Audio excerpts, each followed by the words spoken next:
இப்படி அழுதுகிட்டே இருந்தா எப்படி? எல்லாம் போச்சேன்னு நாங்க தான் நீங்க படிச்சு படிச்சு சொன்னோமே. ஏய், அவளே நொந்து போயிருக்க, நீ ஏதாவது சொல்லிக்கிட்டு இருக்காத. அப்பா எங்க? உள்ள இருக்காருங்க.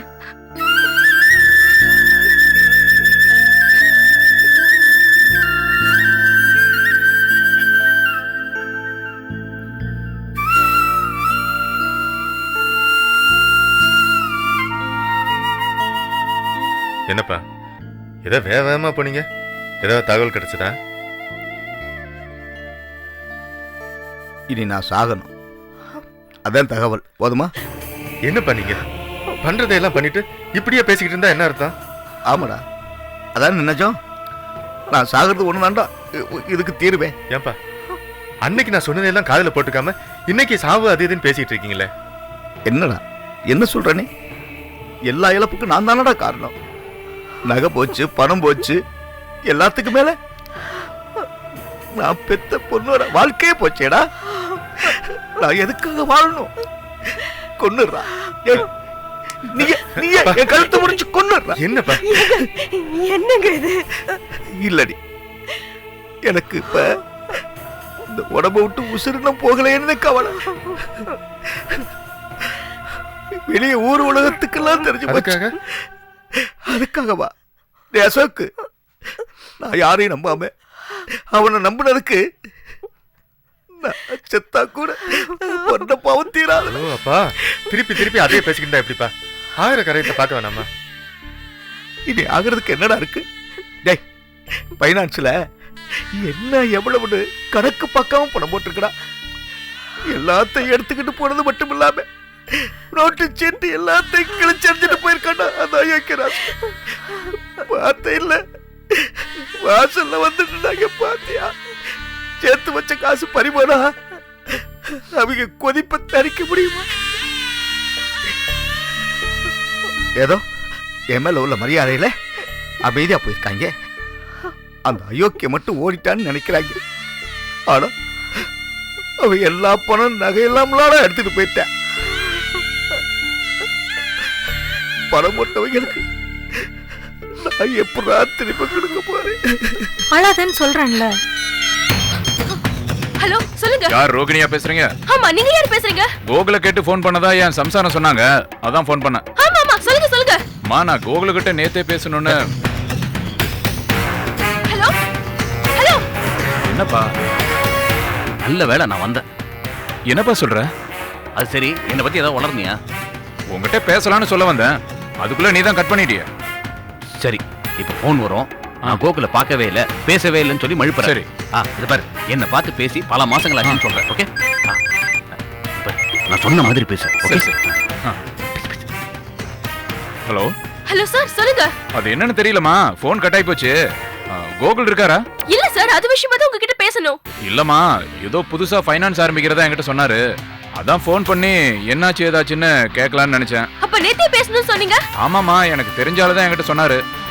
கோகுல என்கிட்ட 6 மாசத்துக்கு முன்னாடியே பேசினாரு. சரி, பேசி ரொம்ப நாள் ஆச்சே, பேசணும்னு நினைச்சேமா. சார், அவர் உங்ககிட்ட பேசினாருன்னா எங்க வீட்டுக்கு ஃபோன் பண்ண சொல்றீங்களா? இல்ல இல்ல இல்ல, நீங்க எங்கேயாவது பார்த்தா கூட சொல்லுங்க. அம்மா, என்கிட்ட பேசினாலோ பார்த்தாலோ நான் உனக்கு ஃபோன் பண்ணி சொல்றேம்மா. சரிங்க சார்.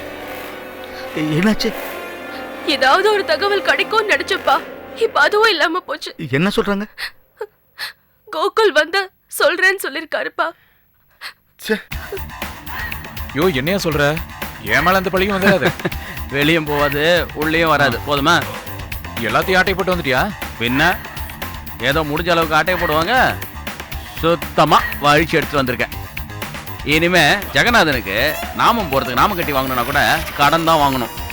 யோ, நீ பெரிய தெல்லாலங்கடியா, உனக்கு எல்லாத்தையும் நான் பண்ணி தரேன். ஜபர், நீ எல்லாத்தையும் பண்ணி தரத்தவல்ல, இருக்கிற நகையெல்லாம் பிஸ்கட்டா மாத்தி கூட, அது போதும். அப்புறம் பேசினபடி உனக்கு 10% தானே? என்னைய எப்படி குறைக்கிற? என் கமிஷன் 20 இல்ல. என்னது 20%? என்ன விளையாடுறியா? இன்னொருத்தர் பணத்தை நீ ஆட்டைய போட்டு என்ன விளையாடுறங்கிறியா? ஏதோ நகைன்னு சொன்ன, நானும் சரின்னு சொன்னேன். இப்ப முழு கோல்மால இருக்கு. அதுவும் உன் மாமனார் தலையிலேயே கைய வச்சிருக்க. எனக்கும் ரிஸ்க் இருக்குல்ல. சமயம் பார்த்து கோல் அடிக்கிற. என் பிசினஸ் அப்படி இல்ல. சரியா, சொன்னபடி வேலையை முடிச்சு கொடு. காரியம் சுத்தமா இருக்கும்பா, நீ கொடுத்துட்டு போ. நானே எல்லாத்தையும் பார்த்து பிஸ்கட்டா மாத்தி வச்சிடறேன். நானே உன்னை கார்ல பிக்கப் பண்ணி அப்படியே சென்னையில கொண்டு வந்து விட்டுறேன். அப்புறம் ஓன் சமத்து. சரி, நீ எல்லாத்தையும் ரெடி பண்ணு. அதுக்கப்புறம் நானே காலைல வந்து வாங்கிக்கிறேன். ஓகேவா? ஓகே, நான் வரேன். என்னடா மூர்த்தி எப்பயும் கண்கலங்கிட்டே இருக்க? இங்கே பாரு, நான் திரும்ப திரும்ப சொல்கிறது ஒன்று தான். நோயின்னு ஒன்று வந்தால் அதுக்கு மருந்துன்னு ஒன்று இருக்கும். ஆனால் எத்தனை மருந்து தின்னாலும் உடம்பு குணமாகும்னா அதுக்கு மனசில் தெம்பு வேணும்டா. தெம்பாக இருந்தால் தான் உடம்பு மறந்து ஏற்றுக்கும். ஐயோ நமக்கு இப்படி இருக்கு அப்படி இருக்குன்னு நினச்சி பார்த்தோம்னா அமிர்தமாக இருந்தாலும் உடம்பு சரியாகுதுடா மூர்த்தி. இங்கே பாரு மூர்த்தி, எனக்கு உலக அறிவுலாம் கிடையாது. பேப்பர் படிக்கிறதோடு சரி. முன்னாடி ஒரு பேப்பரில் படித்தேன், ஏதோ ஒரு உதப்பந்து விளையாட்டுக்காரனா பேர் போனவனாம்பா, ரொம்ப பெரிய ஆளாம். அவனுக்கு பெரிய நோய் வந்துச்சான். அதான் இந்த எய்ட்ஸ்ன்னு சொல்லுவாங்களே அதுதான். ஆனால் அவனுடைய விடாமுயற்சியிலையும் போராட்டத்திலையும் தன்னம்பிக்கையிலையும் தான் ஜெயிச்சானா. மூர்த்தி, நோய் குணமாகணும்னா மருந்து கால் பங்கு தான், மனதைரியமும் தெம்பும் தான் முக்காவாசி. நீ எதையும் நினைச்சு சங்கடப்படவும் அழவும் கூடாதுடா. நீ மனசு விடாத, எழுந்து நிப்புன்னு நினை, தைரியமா இரு. அப்போதான் நோய் பயப்படும். எல்லாத்துக்கும் மேல உன்னை பார்த்துக்க கூட மாட ஒத்தாசையா இருக்க உனக்கு ஒரு துணை அவசியம் வேணும் மூர்த்தி. எதிரியா இருந்தா கூட வாசல்ல வந்து நின்னா சாப்பிட்டீங்களான்னு கேட்குற குடும்பம் நம்ம குடும்பம். காமி யாரு? உன் பொண்டாட்டி. அவ பக்கத்துல இருந்தா உனக்கு நல்லது பொல்லுது எல்லாத்தையும் அவ சொல்லுவா. சரி அதை விடு, உனக்கு பேச்சு துணைக்காத ஒரு ஆள் வேணும் இல்லடா? சமயம் பார்த்து. ஆமா, சமயம் பார்த்து தான் பேசுறேன். இதை இவங்கிட்ட நான் எப்போ பேசுறது? ஏன் தெம்பா இருக்கும்போது அவன் முடிவு தானே விட்டேன். ஏன் எல்லாரும் இருந்தீங்க, என்ன பண்ணினீங்க? நான் என்ன சொன்னேன்? தனக்கு இருக்கிற நோய் தெரிஞ்சா புள்ள மனசை விட்டுருவான், சொல்லாதீங்க, அவனா எந்திரிச்சு நிற்பான்னு சொன்னேன். என்ன பண்ணீங்க? ஆளு கத்தி அவன் மனசை நோகடிச்சு சொன்னனே, இந்த விஷயத்திலாவது எல்லாரும் ஒத்துமையா இருங்கன்னு கேட்டீங்களா? இப்ப எனக்கு என் புள்ள முக்கியம், இவனுக்குன்னு இல்லை. என் எதிரியா இருந்தா கூட உன் புள்ள பழைக்க வழி சொல்றேன்னு சொன்னாங்கன்னா நான் நம்பிக்கிட்டு கிணத்துல கூட குதிப்பேன். தயவுசெய்து எல்லாரையும் கும்பிட்டு கேட்டுக்கிறேன். என் மூர்த்திக்கு அவன் மேல நான் வச்சிருக்கிற அக்கறையினால சொல்றேன். யாரும் நம்மளை தான் பேசுறேன்னு தப்பா நினைச்சிடாதீங்க. ஏன்னா இந்த நோய் ஒட்டிக்கும்னு நினைச்சு என் மகனை தள்ளி வைக்காம இருக்கணும். அப்படி தள்ளி வச்சாலும் அவனுக்குன்னு இருக்கிற பொண்டாட்டி பார்த்துப்பா. டேய் மூர்த்தி, மனசு வைப்பா.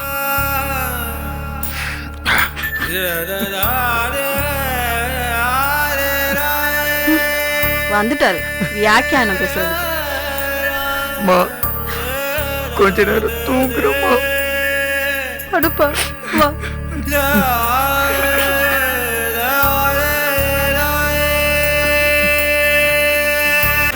ஏன் குகுல், என்னடா சொல்ற? ஆமாண்டா, வீட்டுக்குள்ள போறேன், அந்த ஆள் ரோஹிணி கிட்ட பேசிட்டு இருக்கான். ஜஸ்ட் மிஸ்டா, கொஞ்சம் லேட் ஆயிருந்தா என்னோட எல்லா பிளானும் நாசமாயிருக்கும். கடைசியா எல்லாத்தையும் ஆஃப் பண்ணிட்டேன்டா. டேய் கோகுல், என்னடா பேய்க்கு அந்த மாதிரி சொல்ற? ரோகிணிக்கு அப்புறம் அந்த ஆள் நம்பர் கிடைச்சது? ஒன்றும் இல்லை, நான் எஸ்கேப் ஆனது தெரிஞ்ச உடனே டீ குடிக்க கூட காசு இல்லாமல் தவிச்சு எல்லாத்தையும் போட்டு உருட்டியிருப்பாங்க. அப்போ தான் இந்த டைரி கிடச்சிருக்கும். எல்லாருக்கும் ஃபோனை போட்டு பிச்சை எடுத்தா கிடைக்கும்னு எல்லாருக்கும் ஃபோனை போட்டு என் புருஷனை பார்த்தியான்னு பிச்சை எடுத்திருப்பா. பார்த்தல அவள் எவ்வளோ பெரிய கேப் மாதிரின்னு. எனக்கு தெரிஞ்ச நம்பருக்கெல்லாம் ஃபோனை போட்டு என்னை ட்ரேஸ் பண்ண பார்க்குறான். டேய் அவள் சாதாரண ஆள் இல்லைடா, ஊர் அறிஞ்ச கேடிடா அவ.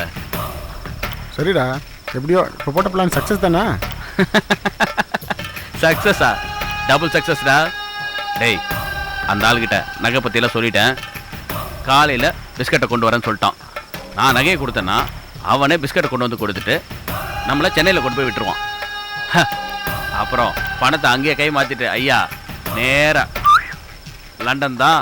டேய் நீ நிஜமாக பெரிய ஆள் தான்டா. டேய் இப்போ நான் ரொம்ப சந்தோஷமா இருக்கேன்டா, ரொம்ப சந்தோஷமா இருக்கேன்டா. சியர்ஸ்டா.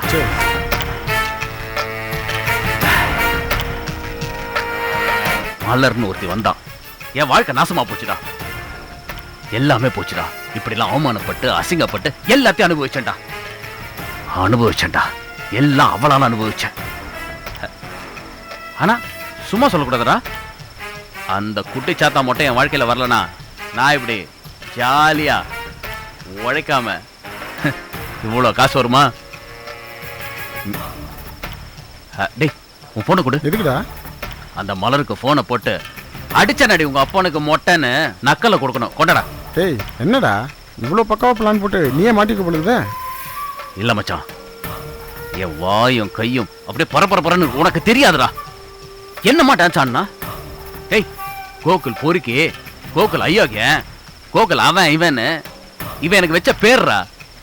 கடைசியில அத்தனை கோகுலம் ஒன்னா சேர்ந்து அவளுக்காக அவங்க அப்பனுக்கு அவ தங்கச்சிக்கு அவளை ஏண்டா அந்த ஒட்டுமொத்த குடும்பத்துக்கும் வச்சான் பாரு ஆப்பு. டேய் இனி அந்த குடும்பம் மேற ஒரு ஜென்மம் வேணும்டா. அலையணும், கடந்து அலையணும். அப்பதான்டா என்ன பத்தி தெரியும். அந்த மலரு அந்த அரமண்டியை திருப்பிக்கிட்டு இனி எவனையும் எந்த ஆம்பளையும் திமிரா பேசக்கூடாதுடா. அப்படியே பயப்படணும், பயந்து அப்படியே அலறணும். கோக்குல பேசணும், அவன் நம்மளை தெருவில் கொண்டு விட்டான். இனி எவனை பேசினா என்ன ஆகும்னு கடந்து சாகணும்டா. டேய் கோகுல், டேய் இப்போ இந்த நாட்டை விட்டு நான் போறேன். ஆனா இந்த நாட்டை விட்டு நான் போறதுக்கு முன்னாடி எனக்கு ஒரே ஒரு ஆசை இருக்குடா. அது நிச்சயம் நடக்கும்டா. ஒரு நாள், ஒரே நாள் மட்டும் மலரோட இருக்கணும். அப்ப அந்த கோபியை கட்டி போட்டு வச்சிருக்கணும். அது எல்லாத்தையும் பார்க்கணும்டா. அந்த கோபி பார்க்கணும்டா. இது நடக்கும், சத்தியமா நடக்கும். அதுலயும் அந்த ரோஹிணி அவ அக்கா பேச்ச கேட்டு பெரிய யோகியம் மாதிரி நீ எவனவனை கட்டிக்கோ, ஆனா கோகுல மட்டும் கட்டிக்காதன்னு சொல்லியிருக்கா.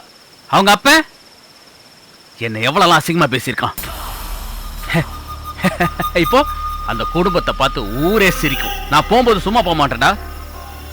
பணம் போட்ட எல்லாருக்கும் நாமண்டான்னு சொல்லி எல்லாருக்கும் போனை போட்டு பத்த வச்சுட்டு தான் போவேன். பத்தி எரியணும்டா. சும்மா தீ திக்கு திக்கு திக்குன்னு எரியணும் அப்படியே. டேய் இப்போ எதுக்கு டென்ஷன் ஆகிற? அதான் எல்லாம் முடிஞ்சதுல்ல, ரிலாக்ஸ் ஆடுறா. ஓகே. டேய் இன்னொரு கிளாஸ் ஊத்துறா. டேய் அந்த ஆளு காலைல வந்தால் கிளம்பணும்டா.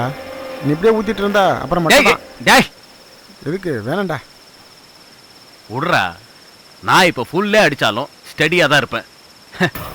டேய் சந்தோஷ போதையோட இந்த உலகத்தில் வேற என்னடா இருக்கு?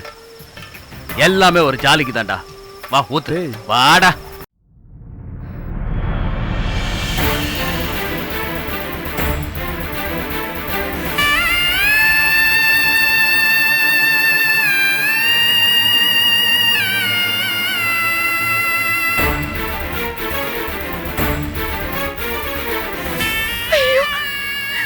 தாங்க மாட்டாரு, இத தாங்க மாட்டாரு, துடிச்சு போயிடுவாரு. பெரியப்பா பெரியப்பா பெரியப்பா, இப்பதான் அவர் கூட இருக்கணும். வாங்க பெரியப்பா, நம்ம போலாம். பெரியப்பா நம்ம போய் பார்க்கலாம். எப்படி தாங்க போறது? அத்தைய சொல்றியா? எனக்கு யார் என்ன சொன்னாலும் கவலை கிடையாது. நான் அவரை போய் பார்க்கணும். மூர்த்தியத்தை உன்னை திட்டுவாருக்கா, உன்னை அடிப்பாரு. இன்னும் அடிப்பாருமா? இப்ப அவர் அப்படி செய்ய மாட்டாரு. எனக்கு அவரை பத்தி நல்லா தெரியும் பெரியப்பா. அவர் கோவப்படுவாரு பெரியப்பா, அடிக்க வருவாரு பெரியப்பா. ஆனா பண செலவுல அவர் ஒரு குழந்தை மாதிரி பெரியப்பா. என்ன காமு சொல்ற? ஆமா பெரியப்பா, நானே சட்டை எடுத்து போட்டுக்க தெரியாது, நானே சாப்பிட தெரியாது. யாராவது ஒரு ஆள் கூட இருந்து செஞ்சாதான் உண்டு.